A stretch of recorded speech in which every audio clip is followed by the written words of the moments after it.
মানে আর কি দেখতে হবে এই জীবনে, এখন শুধু সেটাই ভাবছি। আমরা দেখলাম পার্থর বাবুর ঘরে টাকার পাহাড়, আমরা দেখতে পেলাম। আর কি কি দেখবো? তারপরে দেখলাম কাউন্সিলরদের পাটের খেতে টাকা পুঁতে রাখা। আজকে দেখলাম তৃণমূলের ছাত্র নেতারা, যদিও তাদের বেশিরভাগের বয়স 60-এর বেশি, তারা ইউনিয়ন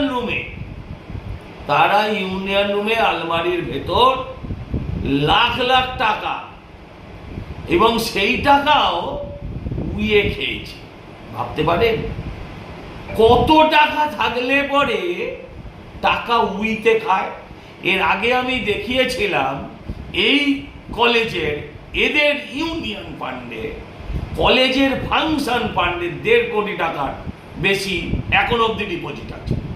আর এখন দেখা যাচ্ছে লাখ লাখ টাকা উই খাওয়া, এবং এই সমস্ত টাকা জনতার, এদের গরিবের টাকা, ছেলেদেরকে ভর্তির টাকা। যেখানে যেমন চাকরি দুর্নীতি দেখেছেন, টাকা নিয়ে চাকরি হয়েছে, ঠিক সেরকমভাবে এই সমস্ত কলেজগুলোতে লাখ লাখ টাকার বিনিময়ে, লাখ টাকা কম বললাম, কোটি টাকার বিনিময়ে এই সমস্ত কলেজগুলোতে এরা ভর্তি বিক্রি করেছে। আর এদের সঙ্গে মাথা থেকে পা অবধি যুক্ত। এদের কোনোদিন পুলিশ টাচ অবধি করেনি। এদের জন্য, এদের টাকা নিয়ে ভর্তির কারণে একটি মেয়ে সুইসাইড করেছে। এদের বিরুদ্ধে এর থেকে অনেক গুরুতর অভিযোগ আছে। তার সত্ত্বেও পুলিশ এদের কোনোদিন কেশাগ্র স্পর্শ করেনি। এদেরকে সারা জীবন জেল কাটালেও বাংলার মানুষের রাগ যাবে না। তাই বলছি যে এদেরকে ইমিডিয়েট গ্রেফতার করা হোক।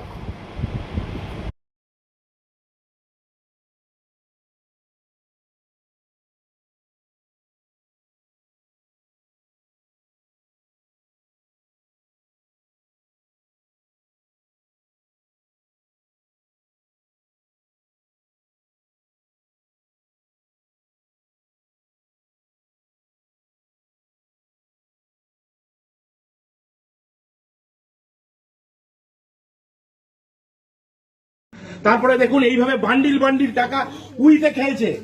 আজকে কর্পোরেশনের অফিসাররা এসে যখন পরিষ্কার করতে বলেছে, তালা ভেঙে এই পার্টি অফিস, দেখুন দেখুন নেতৃত্বের পার্টি অফিস, তারা এখানে এইসব হোর্ডিং ব্যানার এবং এই বাক্স দুটি রেখেছিল। আজকে এখানে তালা ভেঙে এখানকার কর্মচারীরা, এখানকার সাফাই কর্মচারীরা, এখানকার অধ্যাপকদের অনুমতি নিয়ে এগুলো উদ্ধার করেছে। আপনারা দেখুন কি পরিমাণ টাকা, 100 টাকা 500 টাকার বান্ডিল উই পোকায় খেয়েছে।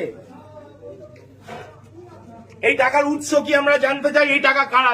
দিনের পর দিন এই কলেজে যারা দুর্নীতি করেছে, এই কলেজে যারা দিনের পর দিন ধরে দুর্নীতি করেছে, এই কলেজে দিনের পর দিন যারা টিচিং স্টাফদের ঠকিয়েছে, প্রফেসরদের সঙ্গে গুন্ডামি করেছে, তাদের প্রত্যেকের টাকা এটা।